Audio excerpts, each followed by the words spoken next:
오늘 본문 16절을 보시면 조금 있으면 너희가 나를 보지 못하겠고 또 조금 있으면 나를 보리라 하셨다, 이렇게 기록하죠. 조금 있으면 너희가 나를 보지 못한다. 그런데 조금 있으면 나를 본다. 이 말은 당대 사람들로서는 도저히 이해할 수 없는 이야기입니다. 누구만 이해할 수 있는가? 요즘 우리들이 이해하죠. 성경을 보면 딱 보는 순간에 우리가 이해하게 되죠. 조금 있으면 너희가 나를 보지 못한다. 이거는 주님께서 계속 하신 말씀입니다. 뭐라고 말씀하셨냐면 나는 곧 간다. 내가 곧 간다. 너희가 내가 간 곳에 같이 갈 수 없다 라고 주님 말씀하셨으니까 간다고 하셨죠. 그러니까 가시고 나면 조금 있으면 주님을 볼 수가 없죠. 또 조금 있으면 나를 보리라. 이거는 너희도 결국은 나 있는 곳에 오게 된다. 시간의 차이가 있을 뿐 내가 가는 것은 진짜 조금 있으면이고, 그리고 너희가 나를 다시 보게 되는 것은 그 이후에 시간이 좀 흐르면 너희가 나를 보게 된다, 이렇게 말씀하시는 거죠.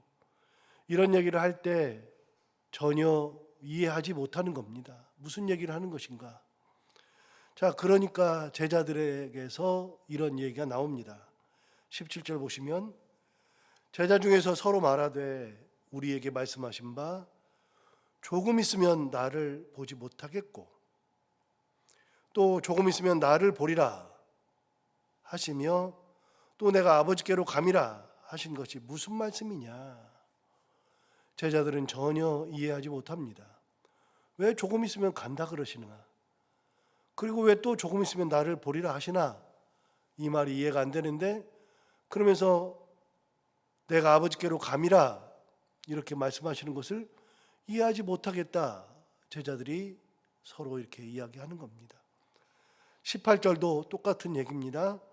또 말하되 조금 있으면 이라 하신 말씀이 무슨 말씀이냐? 무엇을 말씀하시는지 알지 못하노라. 이렇게 하면서 제자들은 예수님의 말씀을 이해하지 못했습니다. 자, 여기서 잠깐, 지금 이 말씀 하고 계시는 지금이 어느 때라고요? 잡히던 날 밤입니다. 같이 최고의 만찬도 끝냈고 그리고 세족식도 끝냈죠. 그래서 이제는 더 이상 제자들과 같이 밥 먹을 시간이 없죠. 같이 대화할 시간도 없죠. 그래서 이미 세족식을 하면서 예수님께서 마지막으로 하셨던 말씀도 끝났습니다. 뭐가 끝났느냐? 세족식에서 가장 중요한 것은 낮아져야 된다, 이 말씀하신 거죠. 너희가 나를 선생이라 나를 주라 하는데 너희 말이 옳도다. 그런데 내가 선생이요 주가 되어 너희의 발을 씻겨 주었으니 너희도 서로 씻어주는 것이 옳으니라, 이렇게 말씀하셨어요. 그러니까 주님은 마지막 하시고 싶은 말씀이 뭐냐? 내가 너희에게 이렇게 행한 것 같이 본을 보이려 하여서 이렇게 하였다. 그런 말씀하신 것은 내가 이렇게 한 것이 결국은 본이 되어서 너희도 똑같이 하고 살아라 라고 말씀하셨죠. 그래서 발을 씻어주는 삶, 크리스찬의 참 신앙이라고 하는 것은 발을 씻어주고 낮아지는 삶을 살아라, 이게 최고의 만찬 때 하셨던 말씀이에요. 그리고서 이제는 간다고 말씀하시니까 도대체 받아들일 수가 없어요. 뭘 간다 그래? 그러고 있었는데 조금 있으면 나를 보지 못하고 또 조금 있으면 나를 보게 된다. 그러니까 이 말이 무슨 말씀인지를 도저히 이해를 못합니다. 이렇게 이해를 못하는 그때가 언제냐? 예수님께서 잡히시던 밤. 그러니까 이제는 곧 헤어져야 하는데 헤어져야 함에도 불구하고 예수님 말씀을 이해하지 못했죠. 이게 제자들의 모습이었습니다. 자, 그 말씀을 보신 다음에 19절을 보신 다음에 보시면 이렇게 되어 있습니다. 예수께서 그 묻고자 함을 아시고 이르시되 내 말이 조금 있으면 나를 보지 못하겠고 또 조금 있으면 나를 보리라 함으로 서로 문의하느냐? 예수님 물어보시는 거예요. 내가 조금 있으면 나를 못 보겠고 조금 있으면 나를 본다 하니까 너희들 가운데서 그 말이 뭔지 너희들 간에 서로 간에 묻고 그러느냐? 주님께서 물어보시는 거예요. 주님도 그들이 이해를 못하는 것을 알아요. 그래서 20절 말씀하십니다. 내가 진실로 진실로 너희에게 이르노니 너희는 곡하고 애통하겠으나 세상은 기뻐하리라. 이거 20절 우리도 잘 이해를 못할 수도 있습니다. 지금 이 시대에 우리도 이해를 잘 못할 수도 있습니다. 다시 볼까요? 내가 진실로 진실로 너희에게 이르노니 너희는 곡하고 애통하겠으나 세상은 기뻐하리라. 여러분, 너희는 곡하고 애통한대요. 제자들이 뭐 하고 있어요? 제자들이 지금 슬퍼하죠. 제자들이 무슨 말인지 몰라가지고 답답해하죠. 그런데 진짜 조금 있으면 예수님께서 십자가에서 돌아가시죠. 그럼 제자들은 예수님이 가신 것 때문에 곡하고 애통하는 것이 당연한 거예요. 그런데 너희가 곡하고 애통하겠으나 세상은 기뻐하리라. 세상은 기뻐한다니까 우리는 이렇게 착각할 수 있어요? 너희는 막 슬퍼하고 곡하고 있는데 나를 죽인 사람들은 기뻐할 것이다. 승리의 기쁨. 그래서 바리새인들이나 종교 지도자들이나 사두개인들이나 서기관들이나 이 사람들은 나를 죽였으니까 너희는 내가 죽은 거 보고서 곡하고 애통하고 막 슬퍼할 텐데 그런데 그 사람들은 기뻐할 것이다 라고 생각하기가 쉬워요. 오해하기가 쉬워요. 그거 아니에요. 무슨 말이냐? 자, 20절 다시 볼까요? 내가 진실로 진실로 너에게 이르노니 너희는 곡하고 애통하겠으나 세상은 기뻐하리라. 두 번째, 그 뒤에 너희는 근심하겠으나 너희의 근심이 도리어 기쁨이 되리라.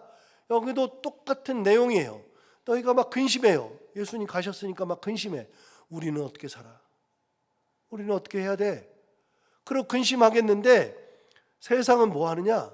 세상은 다 기뻐한다. 그것이 오히려 기쁨이 된다. 이게 무슨 말인가? 도대체 그 사람들은 기뻐하는 거 아닌가라고 생각할 수 있는데 그게 아니라는 겁니다. 여러분, 이 말은 이해하기 위해서는 7절로 가봐야 됩니다. 우리가 이미 봤던 7절 말씀,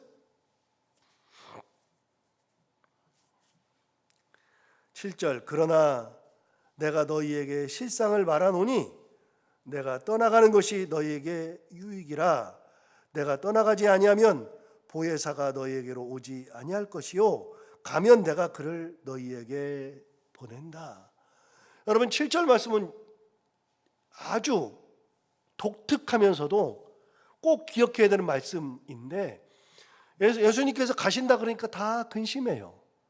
주님 가시면 어떡하죠?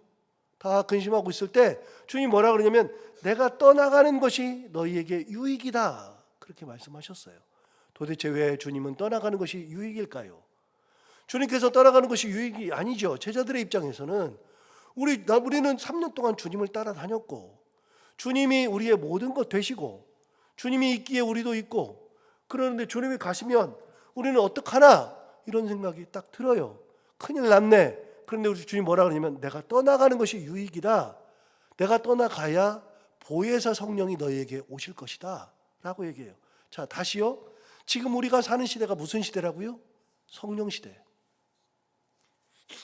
우리가 사는 시대는요 성령 시대예요. 성령 시대라고 하는 것은 눈에 보이는 하나님이 아니에요. 눈에 보이는 하나님은 예수 시대만 있었어요. 예수님이 하나님이신 예수 그리스도께서 인간의 육신을 입고 이 땅에 오셔서 인간의 모습으로 살았어요. 그게 딱 33년.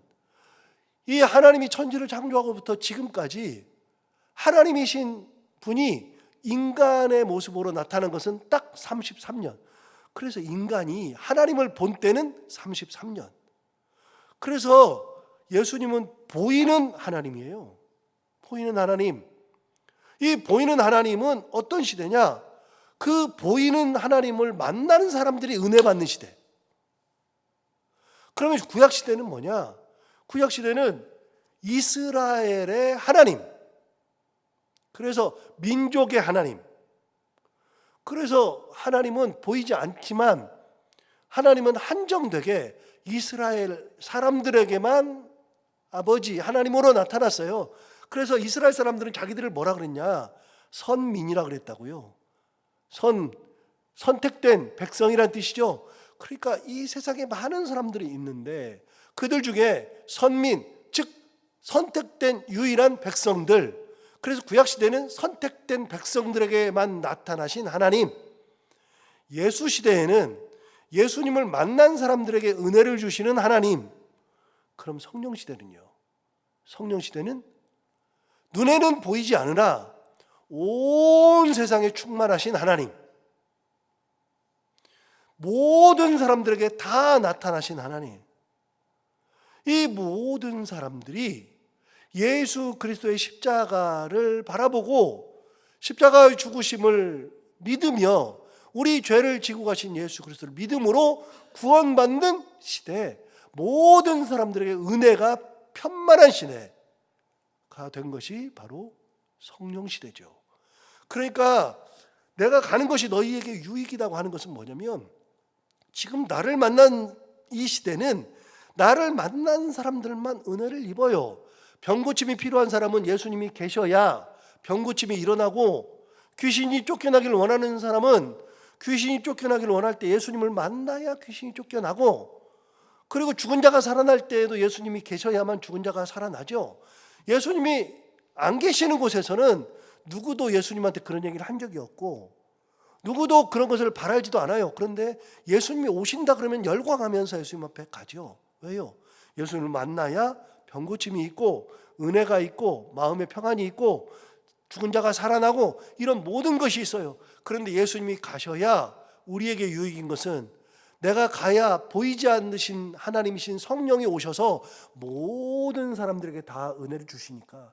그래서 제가 예를 많이 들잖아요. 우리 교회에서 새벽기도 하고 있는데 이곳에만 은혜를 임하고 은혜가 임하고 이곳에만 하나님이 계시는 것이 아니라 바로 옆에 교회에서도 우리는 보이지도 않고 거기 몇 명이 모이고 어떤 사람들이 모이고 목사님이 누구고 아무것도 모르는데 옆에 교회에서도 은혜가 있고 그 옆에 교회에서도 은혜가 있고, 희한하게 전국에 은혜가 다 있고 전 세계에 하나님이 다 계셔서 역사하시는 거예요. 이게. 그래서 어제 주일 우리가 예배를 드리면서 우리가 은혜를 받았지만 우리만 은혜 있는 게 아니라 다른 모든 교회들도 다 은혜가 있는 거예요. 왜요? 성령께서 계시기 때문에. 성령 시대니까. 성령 시대는 한 곳에만 역사하는 것이 아니라 모든 곳에, 한 사람에게만 역사하는 것이 아니라 동시에 모든 사람들에게. 희한하죠? 여러분, 내가 필요해가지고 뭔가를 기도하고 있었는데 그 필요한 것을 기도하고 있었을 그때에 저 반대편에 있는 저 사람은 나를 알지도 못하고 내가 필요한 것도 모르고 내 형편도 모르고 다 모르는데, 저 반대편에 있는 어떤 사람은 갑자기 가슴이 뜨거워져요. 가슴이 뜨거워지면서 내가 이걸로 뭔가를 하나님 앞에 드려야지, 그러고서 드릴 생각을 하고 있어요. 왜 그런 생각이 들었는지 몰라요. 그런데 그런 생각이 들어가지고 내가 하나님 앞에 바쳐야지 그러고 있었는데, 나는 지금 이게 꼭 필요하고 하나님께서 이것을 이루시려고 하는데 그거를 누구에게 역사하게 하시느냐?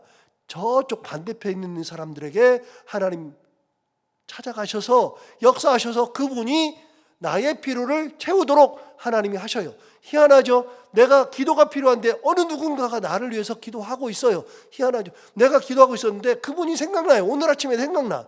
그리고 어제 저녁에 생각났어요. 그래서 잠자기 전에 그 사람이 생각나서 그 사람이 위해서 기도했는데, 놀라운 것은 기도했는데 알고 봤더니 그 사람은 기도가 필요한 사람이야. 내가 그 사람을 위해서 알고 기도한 게 아니라 성령께서 내 마음을 깨우쳐 주시니까 내가 기도하게 되죠. 여러분, 희한하죠? 이 사람의 필요를 내가 어떻게 알아요? 성령께서 내 마음을 감동하신 것 끝이고 형편도 모르는데 그렇게 역사를 하셔요. 이게 성령 시대예요. 성령 시대. 그래서 말씀하시는 거예요. 내가 가는 것이 너희에게 유익이다. 모든 사람들에게 유익이다 라고 말씀하시는데, 자, 이렇게 듣고 20절을 다시 보시면 내가 진실로 진실로 너희에게 이르노니 너희는 곡하고 애통하겠으나 세상은 기뻐하리라. 너희는 내가 간다고 곡하고 애통할지 몰라도 온 세상은 내가 가면서 보혜사 성령이 오셔서 그들에게는 기쁨이 충만한 때가 온다, 그 말이에요. 이렇게 오해하시면 안 된다고요. 다시요. 내가 가면 너희들은 내가 가니까 슬퍼하지만 나를 죽인 사람들은 나 죽였다고 기뻐한다, 그게 아니라고요. 그게 아니라고요.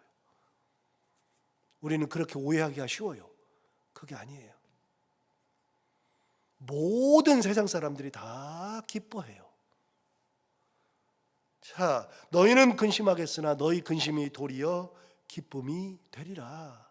너희가 근심하는 것이 오히려 기쁨이 된다. 그래서 우리 주님 가신 것이 마음 아프고 힘든 것은 사실이지만 우리 주님 가시면서 누구를 우리에게 보내주셨느냐? 보혜사 성령을 보내주셨다 그랬잖아요. 그래서 예수님이 우리에게 보내준 가장 특별한 선물이 뭐냐? 보혜사 성령이세요. 우리는 보혜사 성령에 대해서 잘 몰라요. 저도 설교를 잘 안 하고 그러니까 잘 몰라요. 근데 보혜사 성령이 오셨기 때문에 우리가 있는 거예요. 그래서 여러분, 보혜사 성령이 오셨기 때문에 사도행전이 있는 거예요. 사도행전에 이스라엘에만 계시던 하나님의 그 역사, 예수 그리스도가 사도행전을 통해서 퍼져나가잖아요. 퍼져나가는데 그게 안디옥 교회부터 시작해요. 안디옥 교회는 이스라엘이 아니에요. 안디옥 교회가 어떤 교회냐? 선교사를 파송했던 첫 번째 교회잖아요. 안디옥 교회의 사역자들 중에 5명의 사역자들 중에 2명을 뽑았다 했잖아요. 바나바와 사울이라고 하는 바울. 이 바울 둘을 뽑았어요. 바나바는 첫 번째 사역자요. 바울은 맨 마지막 사역자인데 첫 번째와 5째를 뽑아서 금식시키고 기도해서 보내면서 선교가 시작돼요. 그래서 안디옥 교회에서 선교 파송이 시작돼서 가서 돌아서 온 다음에 돌아오고, 그 교회로 돌아오고, 다시 갔다가 돌아오고, 다시 갔다가 이제는 예루살렘으로 가면서 안디옥 교회의 선교 사역은 끝이 나지만, 여러분, 안디옥 교회는 기본적으로 이스라엘이 아니에요. 이스라엘 위에 있는 지금의 시리아 지역에 있는 지역이 안디옥이에요. 거기서부터 선교가 시작돼요. 여러분, 말이 안 되잖아요. 이스라엘이 아닌데. 그런데 그 안디옥 교회가 선교를 시작하면서 그 선교가 터키로 쭉 가고 그리스로 넘어가고, 그 다음에 사도 바울이 로마로 압송되면서 이탈리아로 넘어가고, 그래서 이 선교 역사가 그렇게 쭉쭉 흘러가서 지금 우리에게까지 오게 되는 거예요. 그래서 여러분, 사도행전을 무슨 행전이라고 그런다고요? 성령행전이라고 한다고요. 성령께서 역사하신 행전. 사도들이 한 것이 아니라 사실은 성령행전이다, 이렇게 붙이는 것이 맞다라고 요즘의 신학자들은 얘기해요. 그런데 사도행전이라고 하는 이유는 이미 이렇게 분류를 해놨으니까 사도들이 마치 복음을 들고 가서 이렇게 복음 전한 이야기 맞는 얘기긴 한데, 그 뒤에 계시는 성령의 역사로 이루어진 것이 성령행전. 그러니까 성령이 오셔서 우리에게 구원이 임하는 거예요. 성령이 오셔서. 성령은 너무나도 귀한 분이에요. 성령께서 어느 날 갑자기 내 마음이 뭔가가 두드리면, 내 마음을 두드리면, 나에게 뭔가가 일어나면 그거는 성령께서 내 마음을 노크하시는 거예요. 내 마음을 두드리시는 거예요. 감동 주시는 거예요. 자, 20절 다시 읽어보세요. 그러면 이해가 이제 훨씬 더 쉬울 거예요. 내가 진실로 진실로 너희에게 이르노니 너희는 곡하고 애통하겠으나 세상은 기뻐하리라.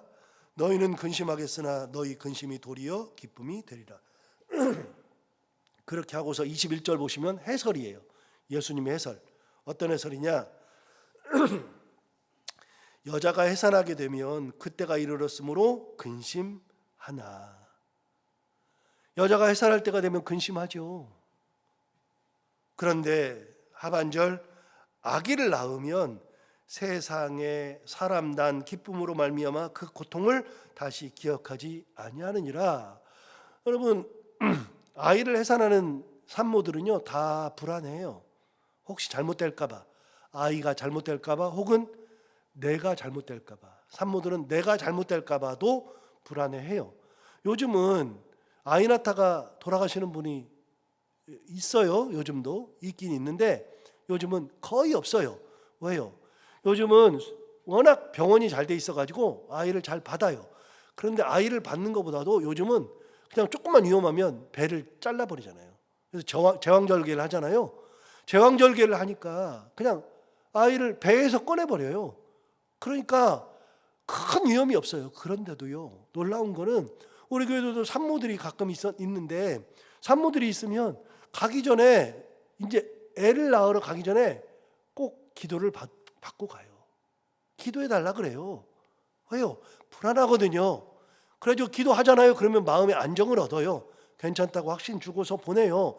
여러분, 그렇게 애를 낳을 때는 참 어떻게 될지 참 근심하게 돼요. 그런데 요즘 시대가 그런데 옛날 시대는요, 애 낳다 돌아가신 분들이 많아요. 진짜 많아요. 왜요? 그때는 제왕절개가 없잖아요. 끄집어내야 되는데 잘못되는 경우가 너무나도 많아요. 죽어가는 사람들이 옆집에 많아요. 그러다 보니까 애 낳는 것이 진짜 숙제 중에 숙제예요. 그래서 애를 낳는데 근심하는데 애를 딱 낳고 나면 그 고통을 잊어버린대요. 그러잖아요. 애 낳기 전에는 내가 다시는 애를 안 낳는다 그러는데 애 낳아서 애를 키우다 보면 또 애를 낳고 싶어 해요. 그 기쁨이 돼요. 그게 그러는 거예요. 그러니까 지금은 너희들이 근심하고 있으나 애 낳는 것 같이 근심하고 있으나 조금만 지나봐라. 이제는 너희에게 기쁨이 찾아온다. 그 얘기 하시는 거예요. 그래서 너무나도 내가 곧 있으면 가니까 못 보고 곧 있으면 또 너희도 나를 본다. 그런 생각하지 말아라. 그거는 뭐 당연한 거다. 그런 거에 대한 대답은 없어요. 대답은 없는데 그런데 내가 가는 거에 대해서는 대답하시는 거예요. 내가 가는 것이 그것이 결국은 너희들은 곡하고 애통하는 것이지만 세상에서는 기쁨이 될 것이다. 애 낳는 사람이 애 낳을 때는 고통이요 근심이요 그렇게 하고 있는데 애 낳고 나면 다 잊어버리고 기쁨을 갖듯이 너희들도 똑같이 될 것이다. 그래서 주님 가시는 것에 대한 이해를 하시는 거예요. 22절 보세요. 지금은 너희가 근심하나 내가 다시 너희를 보리니 너희 마음이 기쁠 것이요 너희 기쁨을 빼앗을 자가 없으리라. 이건 무슨 말이냐? 내가 지금 가니까 너희들은 근심하지만 조금 있으면 너희들이 또 나를 보게 돼. 그것도 있어. 그러니까 근심하지 마. 그것이 큰 기쁨인데 그 기쁨은 뺏을 자도 없어.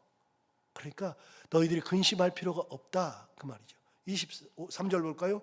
그날에는 너희가 아무것도 내게 묻지 아니하리라. 보세요. 지금은 물어보잖아요. 근데 훗날 예수님 만나면 안 물어봐요. 물어볼 이유가 없어요. 저도 예수님한테 이 말씀을 묻지 않아요. 제가 다 이해하니까. 물어볼 필요가 없어요. 조금만 있으면 너희들이 다 이해돼. 지금은 불안하지. 맞아요. 지금은 불안해요. 지금은 모르니까 불안하지. 그런데 괜찮아. 조금만 있으면 너희들 불안할 일이 없어. 다 알게 돼. 여러분, 우리도 그런 경우 있잖아요. 부모님 되기 전에는 나도 애를 갖기 전에는 부모의 마음을 몰랐는데 때가 되니까 이제 우리 엄마 마음을 이해하겠어요. 우리 엄마 항상 하시던 말씀이 그거거든요. 내가 너희들 때문에 사는 거다. 이렇게 말씀하셨어요. 도대체 무슨 말이야? 그런데 우리 어머니 말씀이 맞아요. 우리들 때문에 살았어요. 진짜로. 우리 어머니 그렇게 스스로 자살하려고 노력 많이 했어요. 진짜 괴로우셨으니까. 지금은 이해는 하는데 당대에는 이해를 못한 거, 우리 엄마 이해 못한 것 중에 하나가 우리 엄마가 술을 드셨거든요. 우리 아버지가 술을 드시고서 그렇게 했는데 우리 엄마도 술을 드셨어요. 이해가 안 됐어요. 도대체 아버지가 저러는데 엄마가 왜 그러시나. 근데 지금은 이해해요. 얼마나 괴로우셨으면. 진짜 사는 게 괴로웠어요. 엄마가 담배를 피셨어요. 우리 엄마 담배 피니까 너무 힘들어요. 그런데 지금은 이해해요. 담배 안 피셨으면 못 사셨겠다. 저희 어머니가 가장 많이 드신 게 뇌신이라고 했잖아요. 뇌신. 혹시 아시는 분 계시나 모르겠어요. 뇌신이라고요. 머리 아프면, 골치 아프면 지금은 타이레놀 먹잖아요. 옛날에는 뇌신이라고 있었어요. 뇌신이라고. 지금은 약이 다 이게 알약으로 나오잖아요. 다 알약으로. 옛날에는 가루약 있잖아요. 가루약을 요만한 종이에다가 이렇게 해가지고 접어가지고 줬잖아요. 그런 뇌신이 있었어요. 그 뇌신은요, 가장 독한 약이에요. 중독성이 엄청 센 약이에요. 그걸 먹으면 그걸 어떻게 드셨나 몰라요. 그걸 먹으면 처음에는 하나로 듣던 것이 2개, 3개를 드셔야 돼요. 우리 어머니 뇌신을 달고 살았어요. 머리가 얼마나 아프신지. 지금 생각하니까 다 이해되는데 그때는 왜 이렇게 미웠나 몰라요. 이해가 안 되니까. 우리 주님 가신 것을 어떻게 알아요, 제자들이? 모르죠. 주님이 이렇게 말씀하시는 걸 모르죠. 그런데 주님 말씀하세요. 네가 조금 있다가 나를 보게 되면 묻지도 않으리라. 이런 거에 대해서 묻지도 않으리라. 23절 다시 볼까요?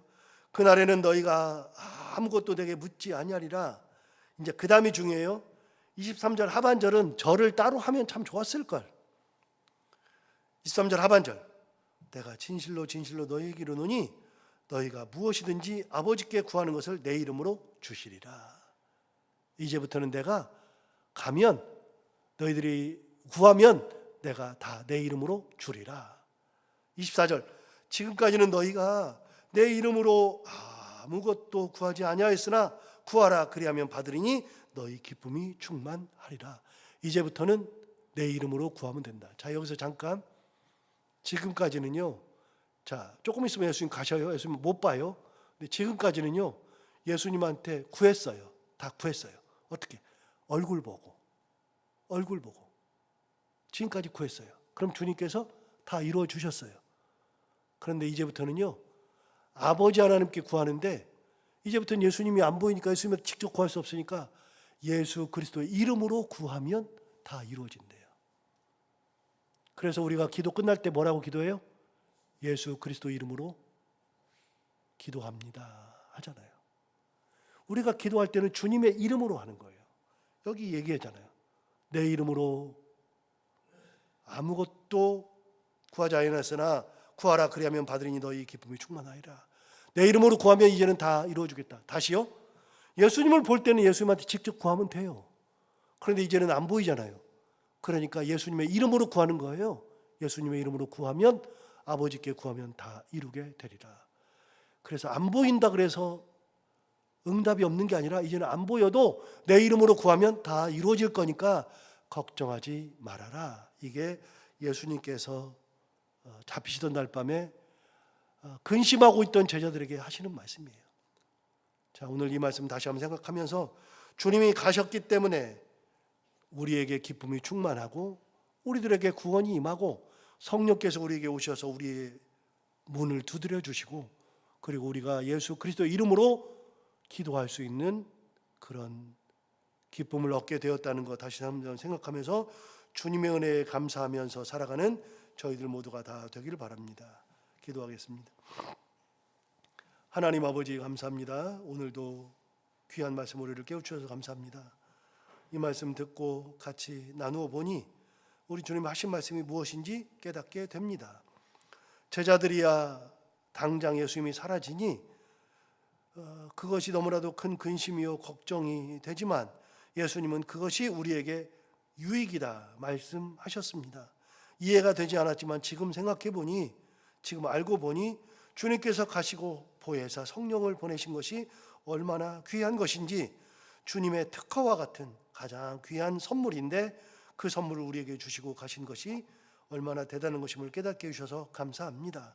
하나님 아버지 우리가 우리 이 주님을 항상 바라보며 성령의 은혜 가운데 살아갈 때 우리가 필요한 것을 주님의 이름으로 구하며 하나님과 동행하고 주님의 은혜 가운데 살아가며 성령의 인도하심으로 살아가며 항상 감사가 넘치며 살아갈 수 있는 저희들이 다 되게 하여 주옵소서.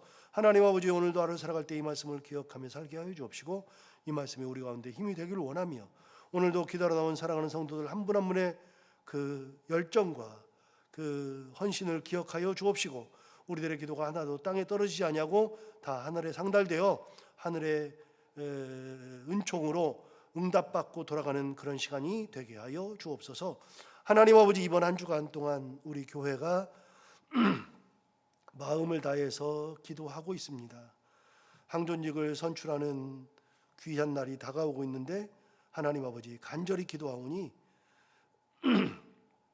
항상 기도하는 것처럼 이 일꾼은 하나님의 일꾼이고 우리의 일꾼이 아니므로 하나님 일꾼이므로 하나님의 마음에 꼭 맞는 사람이 선택되어 하나님 앞에 충성하는 그런 직분자들이 될 수 있도록 주님 큰 은혜를 주셔서 하나님의 마음에 꼭 맞는 일꾼을 세워주시고, 그리하여서 그것이 하나님께는 기쁨이요 하나님께는 영광이요 우리에게는 기쁨이요 교회에는 큰 은혜가 될 수 있도록 주님 인도하여 주옵소서. 이런 일로 인하여서 시험에 들지 않게 하시고 어려움 당하지 않게 하시고 오히려 더 큰 기쁨이요 은혜가 될 수 있도록 인도하여 주옵소서. 하나님 아버지, 오늘도 우리가 하루를 살아갈 때 해야 되는 것들 기쁨으로 잘 감당하게 하시고 만나는 분들과 함께 웃고 행복한 하루가 되게 하여 주옵소서. 감사하며 예수님 이름으로 기도하옵나이다.